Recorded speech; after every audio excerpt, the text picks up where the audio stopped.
Hello everyone, I hope you all are doing well. So our today's topic is acceleration due to gravity. Acceleration due to gravity में हमने क्या पढ़ा था कि जो force produce की गई है of all freely falling objects, ठीक है, वो क्या होती है हमारी एक्सेलरेशन ड्यू टू ग्रेविटी होती है, राइट? क्या होती है? Acceleration due to gravity. But अब क्या होता है कि हमें ये बोला जाता है कि जो जी है ना वो 9.8 मीटर पर सेकंड स्क्वायर होता है। बट क्यों? ये सबके लिए, मतलब सब बॉडीज के लिए सेम है, लेकिन क्वेश्चन ये अराइज होता है अब कि क्यों। अब हम छोटा सा एग्जांपल लेंगे उसको समझने के लिए। देखिए, अब ये मेरे पास दो बॉडीज हैं, एक लाइटर एक हैवी।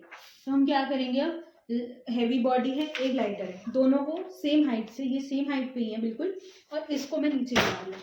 कौन सी नीचे लेट जा रही है? लाइट वाली ना। ऐसा क्यों? ऐसा क्यों हो रहा है? क्योंकि एयर रेजिस्टेंस है, ठीक है। और हमें क्या बोला जाता है कि जी की वैल्यू कब सब फ्रीली फॉलिंग बॉडीज के लिए सेम होती है? जब हमारा एयर रेजिस्टेंस नेग्लेक्ट किया जाता है ना, ठीक है। अब एयर रेजिस्टेंस भी नेग्लेक्ट कर दिया, सेम मास, मतलब डिफरेंट मासेस की बॉडीज ले ली, हमें पता चल गया कि एयर रेजिस्टेंस है, ठीक है।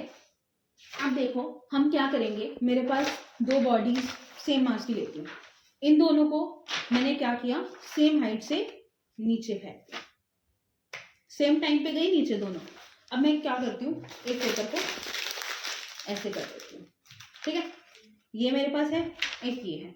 अब इन दोनों का मास भी सेम है और वेट, मतलब सेम है ना, और हाइट भी सेम है।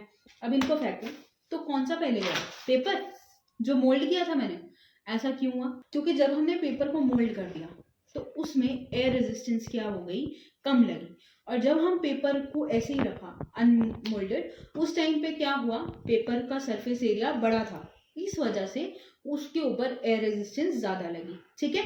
तो आई होप आप सबको ये एक्सप्लेनेशन अच्छी लगी होगी और एक्सेलरेशन ड्यू टू ग्रेविटी वाला टॉपिक भी क्लियर हुआ होगा।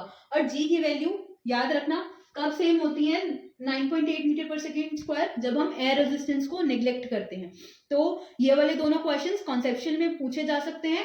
तो आई होप आप लोगों को अच्छे से समझ आया होगा। Thank you.